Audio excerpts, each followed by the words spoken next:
الحمد لله رب العالمين وبه استعين واشهد ان لا اله الا الله وحده لا شريك له واشهد ان محمدا عبده ورسوله اما بعد میرے بھائیوں، دوستوں، بزرگوں اور عزیزوں،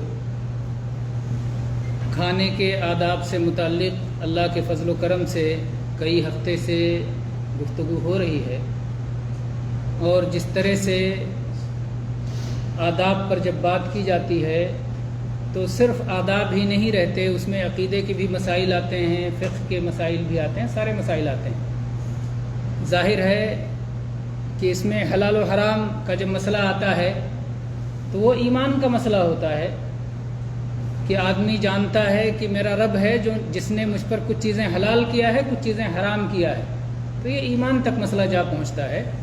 بہت سارے لوگ ایسا سمجھتے ہیں کھانے کے آداب پہ بیان ہے تو عقیدہ کا بیان نہیں ہے یا فقہ کا بیان نہیں ہے، تو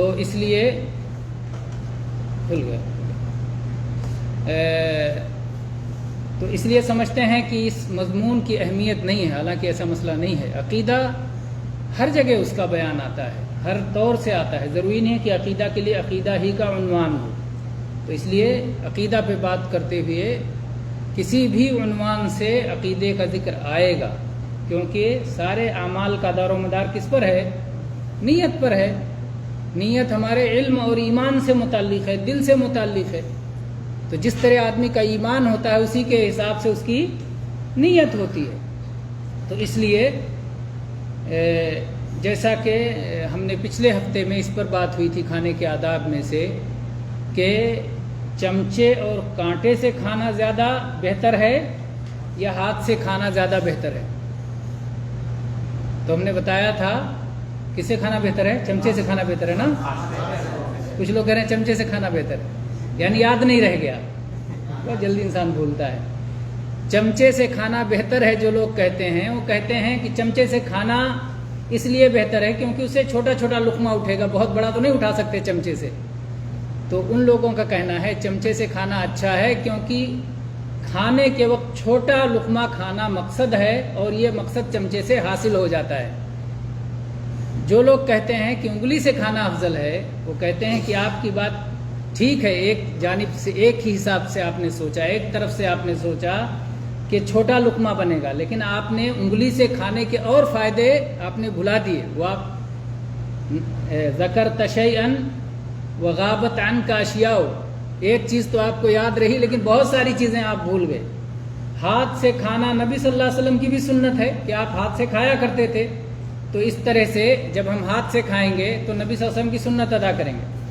پھر جب ہاتھ سے کھائیں گے تو ہاتھ سے کھانے کی صورت میں بہت ساری سنتیں ہم کو اور بھی حاصل ہوں گی، اس میں سے ہے جیسے انگلیوں کا چاٹنا سنت ہے یا چٹوانا سنت ہے، اسی طرح سے جو ہے 3 انگلیوں سے کھانا سنت ہے، اسی طرح سے انگلی میں کھانے میں جو اور فائدے ہیں وہ سارے فائدے حاصل ہونے سے رہ جائیں گے۔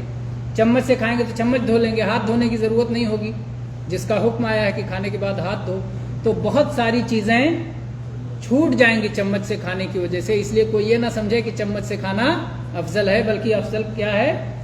ہاتھوں ہی سے کھانا، انگلیوں سے کھانا ہی افضل ہے۔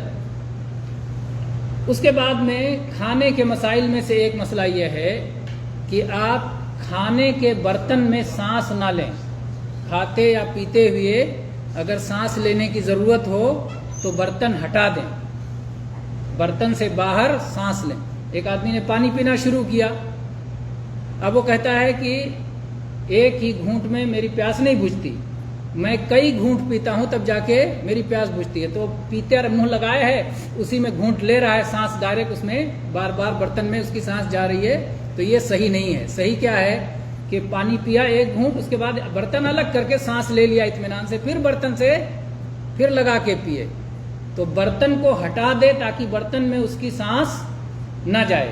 اس کی دلیل سنن ترمذی، مسند احمد اور موطا کی حدیث ہے، علامہ البانی رحمہ اللہ نے حسن قرار دیا ہے، ابو سعید خدری رضی اللہ عنہ اس کے راوی ہیں، کہ اللہ کے نبی صلی اللہ علیہ وسلم نے پانی میں پھونک مارنے سے روکا، نہا عن النفخ فی الشرب، پیتے ہوئے آدمی اس میں پھونکے، بہت سارے لوگ چائے پھونک کے ٹھنڈی کرتے ہیں، ہے نا, اسے نہیں پھونکنا ہے, ٹھنڈی ہونے دیں, رہنے دیں, ایسے رکھ دیں, ٹھنڈی ہو جائے. یا اسی طرح سے کوئی چیز دیکھے, کوئی تنکا, تو پھونک پھونک کے اسے دور کر دیتے ہیں. سست اور کاہل لوگ جو انگلی سے نہیں نکال سکتے, ہٹا سکتے, تو پھونک پھونک کے تنکا دور کر دیں گے, اس کے بعد بکل سے پی لیں گے. یہ بھی صحیح نہیں ہے. نہیں, پانی میں نہیں پھونکنا ہے, پینے والی چیز میں پھونکنا نہیں ہے. تو ایک شخص نے کہا کہ اللہ کے نبی, پانی میں تنکا گرا ہے اور پھونکنا نہیں ہے, تب کیا کریں؟ تو آپ نے کہا احرق کہا, پانی انڈیل دو, تنکا گر جائے گا. بجائے اس کے کہ پھونک کے تنکے کو الگ کرو یا پھونک دو زور سے کہ نکل جائے, نہیں, اس کو انڈیل دو, گرا دو تاکہ تنکا گر جائے. پھر کہا کہ مجھے ایک سانس میں میری پیاس نہیں بجھتی, لا اروا فی نفس واحد, ایک سانس میں میری پیاس نہیں بجھتی. تو آپ صلی اللہ علیہ وسلم نے کہا ٹھیک ہے, ایک سانس میں نہیں بجھتی تو برتن کو الگ کر دو. آپ نے پانی پیا, جیسے بسم اللہ, الگ کر دیا. اب سانس لیتے رہو جتنا سانس لینا ہے, پھر اس کے بعد پیو, کوئی مشکل نہیں ہے. تو اسی میں لیے ہیں اور کئی کئی سانس بھی لیتے ہیں, پیتے جا رہے ہیں. تو سانس برتن میں نہیں لینا. بعض لوگ یہ سمجھتے ہیں کہ اگر پانی پینا ہے تو 3 سانس ضروری ہے. بعض لوگ سمجھتے ہیں, کہتے ہیں 3 سانس میں پینا, ایک سانس میں نہیں پینا. اس حدیث سے یہ بھی معلوم ہوا کہ ایک سانس میں اگر کسی کو کافی ہو جائے, جیسے اس آدمی نے کیا کہا, میں ایک سانس میں میرے لیے کافی نہیں, تو اللہ کے نبی نے کہا برتن الگ کر دو. اس کا مطلب کیا ہوا کہ اگر ایک سانس میں تمہارے لیے کافی ہے تو برتن الگ کرنے کی ضرورت نہیں, ایک ہی بار میں جتنا پینا ہے پی لو, اس کا رکھ دو, ختم. تو اس سے بھی معلوم ہوتا ہے کہ 3 سانس میں پانی پینا ضروری نہیں ہے. اچھا ہے, اطمینان سے پیو, ایک بار پیے تھوڑا سا, پھر دوبارہ پیے, پھر دوبارہ پیے, اطمینان سے کوئی کام کرو تو اچھا ہے, لیکن ضروری سمجھ لینا اس کو, یہ بات صحیح نہیں ہے. یہ مشکل ہے, مجھے بتا دیں آپ.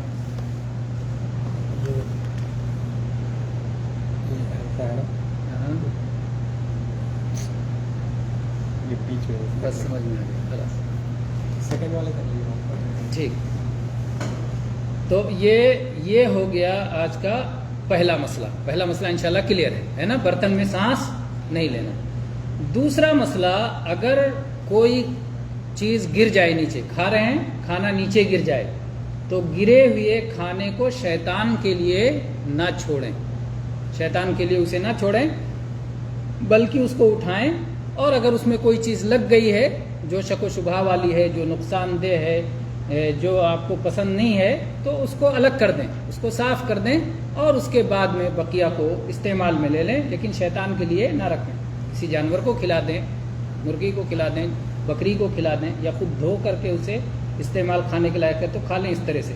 اس سلسلے میں جابر رضی اللہ عنہ کی حدیث ہے, سنن ترمذی کی. اللہ کے نبی نے فرمایا کہ جب تم میں سے کوئی کھانا کھا رہا ہو اور لقمہ گر جائے, تو اس میں جو بھی شک و شبہ والی چیز لگ گئی ہے اس کو صاف کر لے, اور اس کے بعد کھا لے, اور شیطان کے لیے نہ چھوڑے. بہت سارے لوگ سمجھتے ہیں کہ گر گیا تو چاہے جو لگا ہو اٹھا کے ویسے ہی کھا لینا ہے. نہیں, جو اس میں ناپسندیدہ چیزیں لگ گئی ہیں اس کو سے الگ کرنا ہے.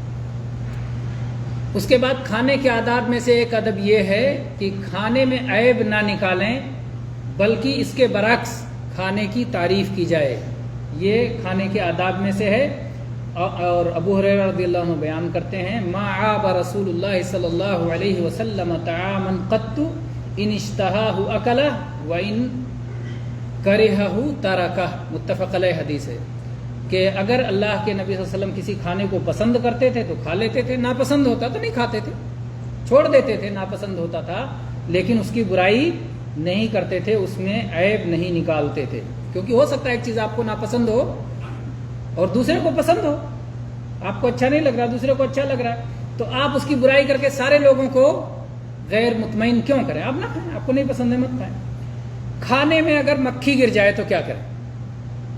ایک سوال ہے, اس کا جواب کیا ہے حدیث میں؟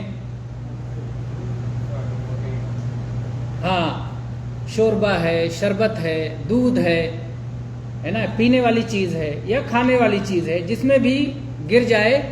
تو اس سلسلے میں ابو ہریرہ رضی اللہ عنہ کی حدیث ہے اذا وقع الذباب في اناء احدكم فليغمسه كله ثم ليطرحه، جب کسی کے کھانے میں، کسی کے برتن میں مکھی گر جائے تو اس مکھی کو پوری طرح ڈبا دے، کیونکہ مکھی جب گرتی ہے کھانے میں تو پورا ڈوبتی نہیں ہے، وہ ایک طرف سے گرتی ہے، تو اس کو پوری طرح ڈبا دے، پھر اس کو پھینک دے۔ کس کو پھینک دے؟ کھانے کو کہ مکھی کو؟ مکھی کو پھینک دے، ہے نا؟ اس کو ڈبانے کے بعد پھر اس کو پھینک دے، یعنی مکھی کو پھینک دے۔ فَإِنَّ فِي أَحَدِ جَنَاحَيْهِ شِفَاءً وَفِي الْآخِرِ دَاءٌ، اللہ کے نبی صلی اللہ علیہ وسلم نے فرمایا کہ اس کے ایک پر میں بیماری ہوتی ہے اور دوسرے پر میں شفا۔ تو جب بیماری والے پر سے وہ بیٹھتی ہے، جب آپ ڈبا دیتے ہیں تو شفا کی وجہ سے بیماری ختم ہو جاتی ہے۔ اس حدیث میں، یہ صحیح بخاری کی حدیث ہے، الفاظ ہیں، اس میں یہ نہیں کہا گیا کہ آپ کھائیں کہ نہ کھائیں، اس کے بعد آپ کی مرضی، آپ نے ڈبا دیا، بیماری ختم ہو گئی۔ اب آپ چاہتے ہیں کھا سکتے ہیں، نہیں چاہتے ہیں زبردستی نہیں، آپ کو پسند نہیں ہے، یہ نہیں کہ مکھی گر گئی لیکن میں کھاؤں گا بھلے مجھے قے ہو جائے۔ بعض لوگ جو ہے شریعت کو اس حساب سے بیان کرتے ہیں کہ نہیں، مکھی گر گئی ڈباؤ، اس کے بعد کھاؤ اس کو، بھلے قے کرو۔ نہیں، ایسا نہیں ہے۔ جو چیز آپ کو ناگوار ہے، ناپسند ہے، اس کو آپ پر کھانا فرض نہیں ہے۔ کیا دلیل ہے اس کی؟ اس کی دلیل نبی صلی اللہ علیہ وسلم کی وہ حدیث کہ آپ کے دسترخوان پہ سانڈے کا گوشت لایا گیا، ضب جس کو کہتے ہیں، ضب کا گوشت، سانڈے کا گوشت لایا گیا، اور آپ کو یہ پسند نہیں تھا، آپ صلی اللہ علیہ وسلم نے اسے نہیں کھایا، صحابہ نے کھایا۔ اب خالد بن ولید رضی اللہ عنہ کہتے ہیں فَاجْتَرَرْتُهُ عَلَى مَائِدَةِ رسول اللہ صلی اللہ علیہ وسلم، میں نے رسول اللہ صلی اللہ علیہ وسلم کے دسترخوان پہ چبا چبا کے کھایا، مزے لے کے کھایا، چبانے میں مزہ آتا ہے نا، مزے لے کے کھایا، چبا چبا کے کھایا۔ اللہ کے نبی صلی اللہ علیہ وسلم نہیں کھایا، آپ کو پسند نہیں تھا۔ تو جو چیز انسان کو پسند نہ ہو اس کو زبردستی نہیں کھلائیں گے۔ تو اسی طرح سے اگر مکھی گر جائے، آپ کو پسند ہے، کسی کو پسند ہے تو وہ آدمی کھا لے، اور اگر نہیں پسند ہے تو نہ کھائے۔ ٹھیک، اس کے بعد آگے بڑھتے ہیں۔ کھانے کے بعد ڈکار آتی ہے، ڈکار تو جانتے ہوں گے، ڈکار آتی ہے۔ یہ ڈکار پسندیدہ عمل نہیں ہے، اور عام طور پہ ڈکار کیوں آتی ہے؟ جب آدمی بہت زیادہ کھا لیتا ہے تب ڈکار آتی ہے، عام طور پہ زیادہ کھانے سے ڈکار آتی ہے، یا سوائے اس کے کہ کوئی مرض ہو، کوئی بیماری ہو، لیکن عام عادات میں جب مرض یا بیماری نہ ہو تو زیادہ کھانے کی بنا پر ڈکار آتی ہے۔ تو اسی سلسلے میں سنن ترمذی کی حدیث ہے جسے امام ترمذی نے حسن کہا ہے، عبداللہ ابن عمر رضی اللہ عنہ فرماتے ہیں تجشع رجل عند النبی صلی اللہ علیہ وسلم، ایک آدمی نبی صلی اللہ علیہ وسلم کے سامنے ڈکار لیا۔ ویسے بھی لوگوں کے بیچ میں جا کر کے ڈکارنا تو اچھی بات نہیں ہے، بہرحال اس نے ڈکار لیا تو اللہ کے نبی صلی اللہ علیہ وسلم نے اس کو روکا، کف عنا جشاک، اپنا ڈکار روک کے رکھو، فإن أكثرهم شبعا في الدنيا أطولهم جوعا يوم القيامة، جو لوگ دنیا میں بہت پیٹ بھر کے کھاتے ہیں انہیں آخرت میں بہت زیادہ بھوکا رہنا پڑے گا۔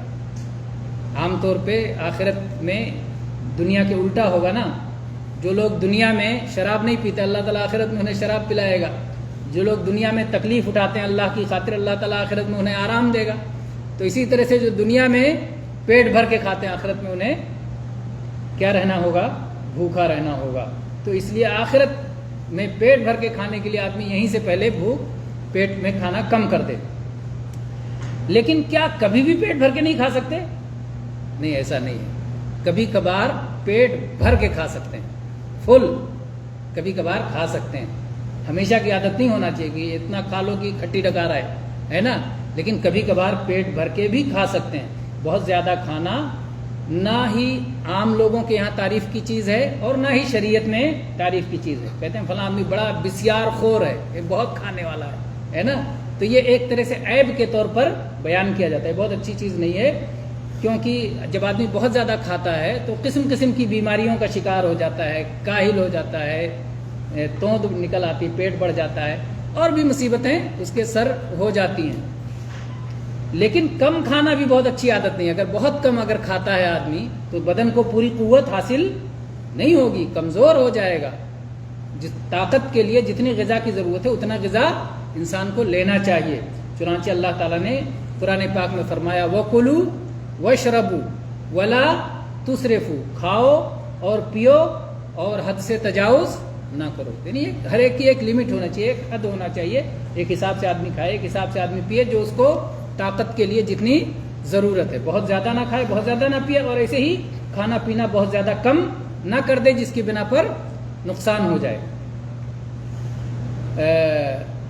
اسی لیے اس سلسلے میں ایک اصول اللہ کے نبی صلی اللہ علیہ وسلم نے دیا، جو روایت ہے مقدام ابن معدی کرب رضی اللہ عنہ کی. کہتے ہیں میں نے رسول اللہ صلی اللہ علیہ وسلم کو فرماتے ہوئے سنا ما ملا آدمی وعاء شرا من بطنہ، جتنے برتن کسی انسان نے بھرا ہے اس میں سب سے برا برتن پیٹ ہے. پیٹ سب سے برا برتن ہے جس کو کوئی انسان بھر لیتا ہے. ایک آدمی کے کھانے کے لیے سب سے اچھا طریقہ یہ ہے کہ اتنا کھائے جس سے اس کی کمر سلامت رہے، ہے نا. کمر جھک جاتی ہے نا، تو جتنی میں کمر نہ جھکے، اس کی پیٹھ کھڑی رہے، اس کی تندرستی قائم رہے اور اس کی کمر سلامت رہے. اگر اس کو کھانا ہی ہے تو اپنے پیٹ کے 3 حصے کرے، ایک حصہ میں کھائے، ایک حصہ میں پیے اور ایک حصہ سانس کے لیے رکھ چھوڑے.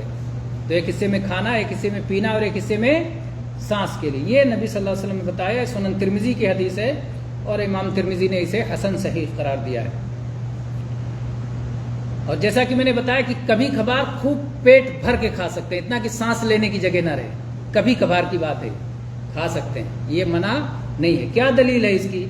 اس کی دلیل وہ حدیث ہے جسے امام بخاری رحمہ اللہ لائے ہیں، اور امام بخاری رحمہ اللہ نے اس پر باب قائم کیا ہے، باب من اکل حتی شبع. اس آدمی کا بیان جس نے اتنا کھا لیا کہ اس کا پیٹ بھر گیا، جو آسودہ ہو کر کے کھایا. اس کے بعد میں ابو ہریرہ رضی اللہ عنہ کی حدیث لائے ہیں کہ ایک بار نبی صلی اللہ علیہ وسلم کی خدمت میں دودھ پیش کیا گیا. ابو ہریرہ رضی اللہ عنہ کو بھوک لگی ہوئی تھی. نبی صلی اللہ علیہ وسلم سے ذکر کیا اور اس کے بعد میں دودھ لایا گیا. نبی صلی اللہ علیہ وسلم نے سے ذکر کر چکے تھے ابو ہریرہ رضی اللہ عنہ کہ اللہ کے نبی بھوک لگی ہے. تو سوچے ابھی دودھ آیا ہے، آپ کی خدمت میں ہدیہ پیش ہوا ہے تو مجھے ملے گا اور میں پی لوں گا، میرا پیٹ بھر جائے گا. نبی صلی اللہ علیہ وسلم نے کہا ابو ہریرہ جاؤ صفہ والوں کو بلا لاؤ. آپ جانتے ہیں جو غریب صحابہ ہجرت کر کے آتے تھے تو مسجد نبوی میں رکتے تھے، ان کو اصحاب صفہ کہا جاتا تھا. بہت سارے لوگ تھے غریب صحابہ، تو کہا جاؤ لے آؤ. اب ابو ہریرہ رضی اللہ عنہ دل میں سوچ رہے ہیں کہ اتنا تو دودھ ہے ایک پیالہ، اور اتنے سارے لوگوں کو بلا کے لائیں گے تو ابھی تو کیا میرا پیٹ بھرے گا، مجھے تو بھوک خوب لگی تھی. جی چائے بھر کے اکیلے پیتا تو جی بھر کے پی لیتا. لیکن نبی صلی اللہ علیہ وسلم جب کسی بات کا حکم دیں تو ماننے کے سوا اور تو کوئی چارہ نہیں رہ جاتا ہے. گئے اور اصحاب صفہ کو بلا کے لے کے آئے، اور اس کے بعد میں نبی صلی اللہ علیہ وسلم نے کہا کہ پلاتے جاؤ. پلاتے گئے، سب کو پلا دیا.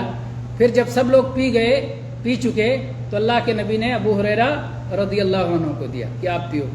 پی کے پھر انہوں نے بھی چھوڑ دیا.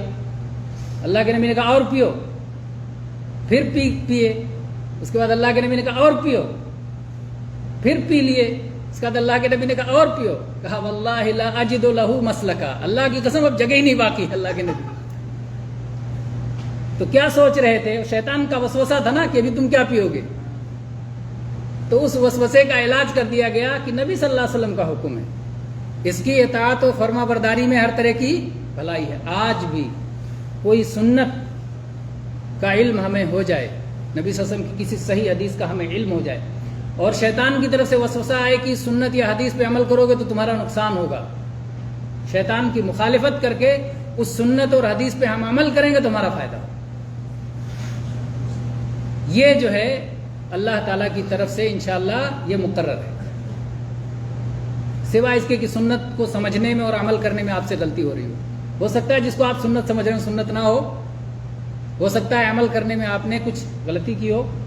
تو اس لیے اگر صحیح سنت معلوم ہے اور صحیح طریقے سے اس پر عمل ہے تو یقیناً اس کا فائدہ ہوگا اور نقصان کبھی نہیں ہو سکتا ہے۔ تو بہرحال جب انہوں نے انکار کر دیا ابو ہریرہ رضی اللہ عنہ نے، تو اللہ کے نبی صلی اللہ علیہ وسلم نے آخر میں خود لیا اور آپ نے پی لیا اور اس پر ختم ہو گیا، پیالہ ختم ہو گیا۔ تو یہاں آپ صلی اللہ علیہ وسلم کا معجزہ ظاہر ہوا، اللہ تعالیٰ کی طرف سے آپ کے سچے نبی ہونے کی ایک نشانی ظاہر ہوئی، جیسا کہ بہت سارے مواقع پر ہوئی۔ اسی طرح سے ایک قصہ اور بھی ہے جو مفید اور دلچسپ ہے۔ اسی طرح سے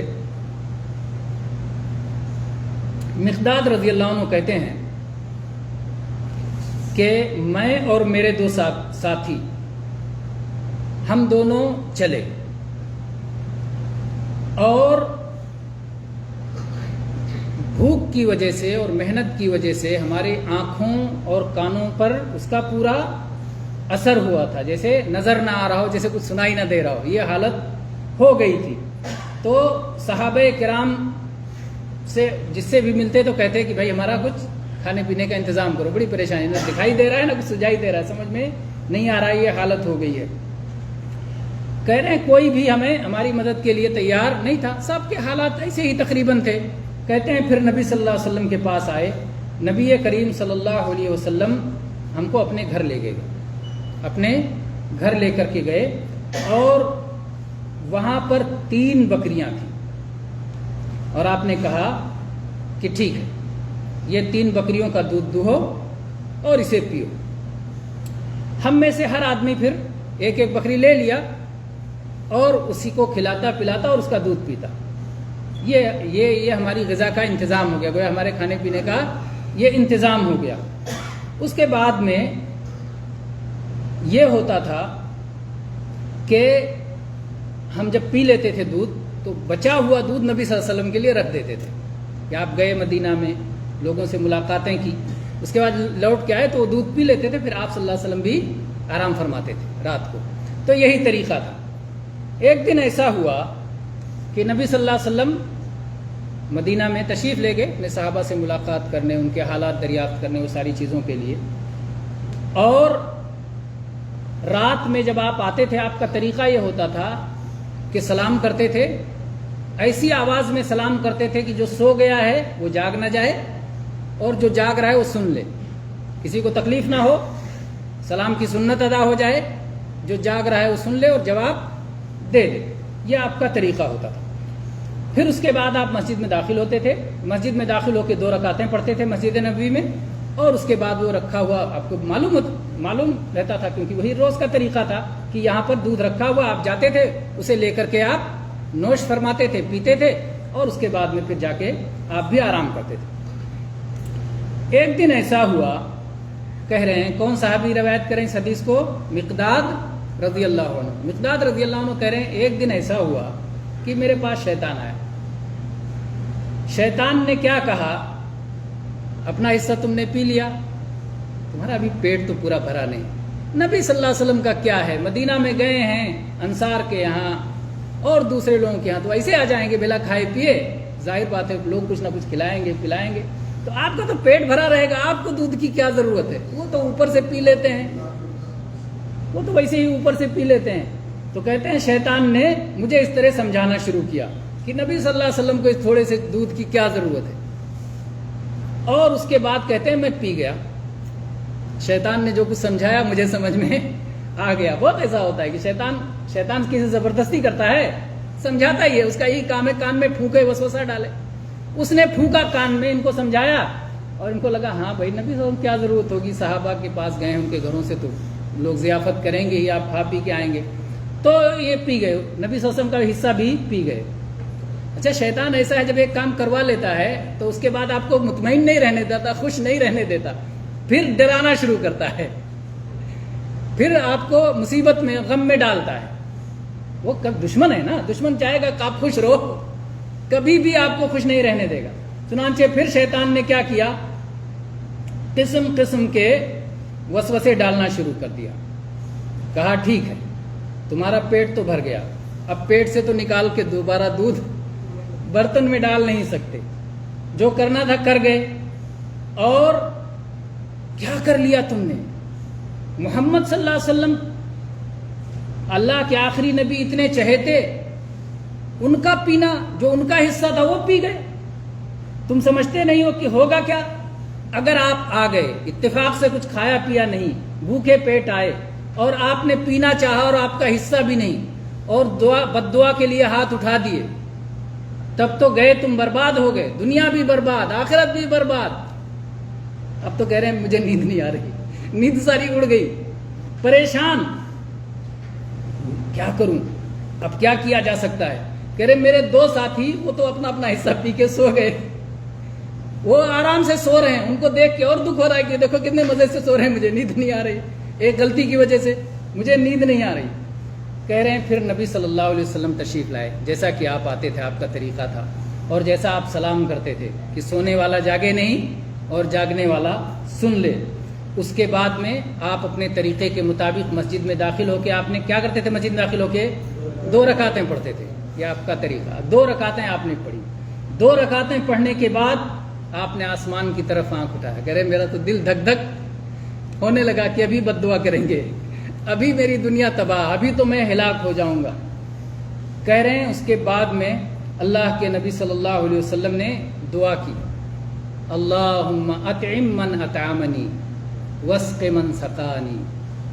یا اللہ جو مجھے کھلائے تو بھی اسے کھلا، یا اللہ جو مجھے پلائے تو بھی اسے پلا.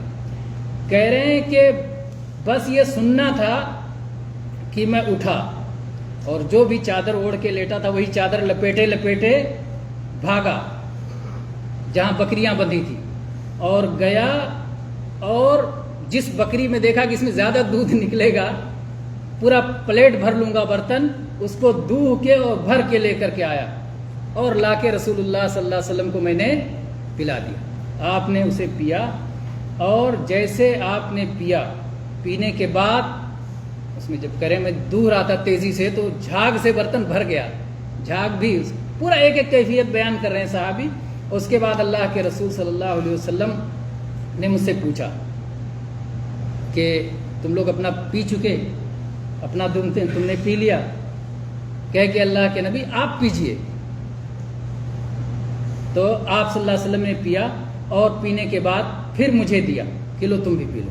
کہہ رہے مجھے لگا کہ آپ صلی اللہ علیہ وسلم مجھ سے ناراض نہیں ہے، کیونکہ پیا بھی، پی کے مجھے دیا بھی، اور آپ نے دعا بھی فرمائی، یا اللہ جو مجھے کھلائے تو اسے کھلا، جو مجھے پلائے اسے پلا.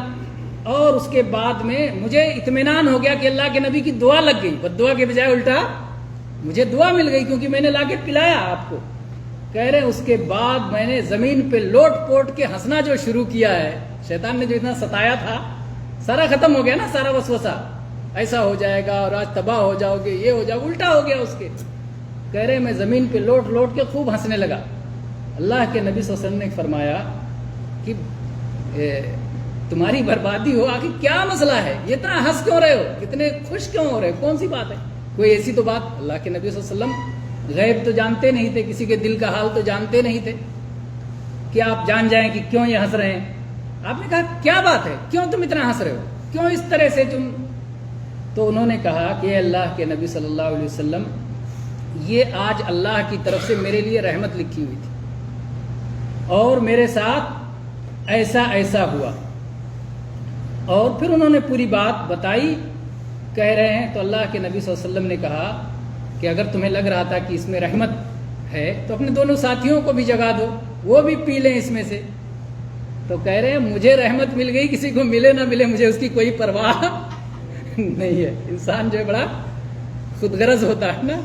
کہہ رہے ہیں کہ اے اللہ کے نبی مجھ کو مل گئی اور آپ کی طرف سے مل گئی، اب کسی کو ملے نہ ملے مجھے اس کی کوئی پرواہ نہیں ہے. بہرحال انہوں نے اپنا پورا قصہ سنایا کہ ایسے ہوا، اللہ کے نبی ایسا وسوسہ آیا، ساری چیزیں بتا کر کے، اور کہا کہ آج مجھے بڑی خوشی میسر آئی جتنی خوشی کبھی نہیں تھی. یہ حدیث کی کس کتاب میں ہے پورا واقعہ؟ صحیح مسلم میں. صحیح مسلم، بخاری کے بعد جو دوسرے نمبر کی کتاب ہے صحیح مسلم شریف میں یہ واقعہ. بہرحال کہنا یہ ہے کہ کس طرح سے شیطان انسان کے ساتھ کھلواڑ کرتا ہے، اور کس طرح سے اگر انسان کو کھانے پینے کی ضرورت ہو تو کون سی دعا کر کے کھانا پینا طلب کرنا اچھا ہے. آدمی کہ یا اللہ جو مجھے کھلائے تو بھی اس کو کھلا، جو مجھے پلائے تو بھی اس کو پلا. یہ دعا آدمی کرے مطلب اس کو کھانا کھلانا چاہیے, اس کو پانی پلانا چاہیے تاکہ اس کی دعا ہمیں مل جائے. اور کسی نے کھلایا پلایا تو کھلانے پلانے کے بعد بھی یہ دعا پڑھی جا سکتی ہے. یہ کھلانے پلانے کے بعد بھی یہ دعا پڑھی جا سکتی ہے, کیونکہ معنی کے اعتبار سے ٹھیک ہے. جس نے مجھے کھلایا اللہ تو بھی کھلا, جس نے مجھے پلایا تو بھی پلا. تو یہ گویا کسی کے ہاں دعوت کھانے کے بعد بھی یہ دعا پڑھی جا سکتی ہے, افطاری کرنے کے بعد بھی یہ دعا پڑھی جا سکتی ہے, اور دوسرے مواقع پر بھی یہ دعا پڑھی جا سکتی ہے. تو یہ کون سی بات پہ بات آئی تھی کہ کبھی کبھی پیٹ بھر کے بھی کھا سکتے ہیں, لیکن زیادہ بہتر کیا ہے کہ اس پیٹ کا 3 حصہ کیا جائے. ایک حصہ کھایا جائے, ایک حصہ پیا جائے, اور ایک حصہ سانس کے لیے چھوڑا جائے. آخری بات آج کے درس کی آخری بات, اس کے بعد درس بند کر دیتے ہیں. آخری بات یہ ہے کہ کھانا کھا لینے کے بعد اچھی طرح سے ہاتھ دھونا چاہیے. یہ کھانے کے آداب میں سے ہے, اور سنن ابن ماجہ کی حدیث ہے اس سلسلے میں. یہ نبی صلی اللہ علیہ وسلم فرمایا اذا نام احدکم وفی یدہ ریح غمر فلم یغسل یدہ فاصابہ شیء فلا یلومن الا نفسہ. اگر کوئی شخص کھانا کھائے اور ہاتھ نہ دھونے کی وجہ سے اس کے ہاتھ میں کچھ چکنائی یا کھانے کی کوئی مہک موجود ہے جس کی وجہ سے اسے کوئی مصیبت پہنچ جاتی ہے. کیا مصیبت پہنچ سکتی ہے اگر کھانے میں مہک ہے؟ تو کوئی کیڑا مکوڑا, کوئی بھی نقصان چیز اسے نقصان پہنچ سکتی ہے. اگر اسے کوئی نقصان پہنچ جائے کھانے کے بعد ہاتھ نہ دھونے کی وجہ سے, فلا یلومن الا نفسہ, تو اپنے آپ کی ملامت کرے, کیونکہ اس نے ایک اہم کام نہیں کیا. کون سا اہم کام کرنا تھا؟ کھانے کے بعد اچھی طرح ہاتھ دھونا اس کا اہم کام تھا, اس نے نہیں کیا. اب ہاتھ نہ دھونے کی وجہ سے جو کچھ نقصان پہنچا ہے اس کے نقصان کا ذمہ دار وہ خود ہے. تو جو بھی ہم غلطی کریں اس غلطی کا بھگتان کوئی اور نہیں کرے گا, ہم کو خود بھگتنا پڑے گا. لوگ بہت آسانی سے دوسروں کا ہینگر تلاش کرتے ہیں کہ اپنی غلطی دوسرے کے ہینگر پہ لٹکا دو, ہے نا. اپنی غلطی اپنے ہینگر پہ لٹکے گی, دوسرے کے ہینگر پہ نہیں لٹکے گی, آپ چاہے جتنا لٹکانے کی کوشش کریں. تو اس مسئلے میں بھی ایسے ہے, اور دوسرے مسائل میں لوگ کہتے ہیں ہاں شیطان نے بھٹکا دیا. شیطان نے بھٹکا دیا, لیکن غلطی کس نے کی؟ آپ نے کی ہے. شیطان کے ہنگر پہ لٹکانے سے آپ کا جو ہے وہاں غلطی وہاں لٹکے گی نہیں, ذمہ دار آپ ہوں گے. اس لیے یہ بھی یاد رکھیں کہ اپنی غلطیوں کو خود اپنے آپ کو ذمہ دار مانیں. اس لیے اس غلطی کو دور کرنے کے لیے, اس کے خاتمہ کے لیے جو کچھ ہو سکتا ہے وہ ہمیں خود ہی کرنا پڑے گا. اس کے لیے توبہ ہے, استغفار ہے, نیکیوں کو برائیوں کو ختم کرنے کے لیے زیادہ سے زیادہ نیکیاں کریں تاکہ وہ برائی مٹ جائے. صدقہ و خیرات کریں, ذکر کریں, اور جو قسم قسم کی نیکیاں ہمیں تعلیم دی گئی ہیں ساری نیکیوں کو اپنائیں. ھذا واللہ تعالی اعلم والحمد للہ رب العالمین, صلی اللہ علی نبینا وسلم.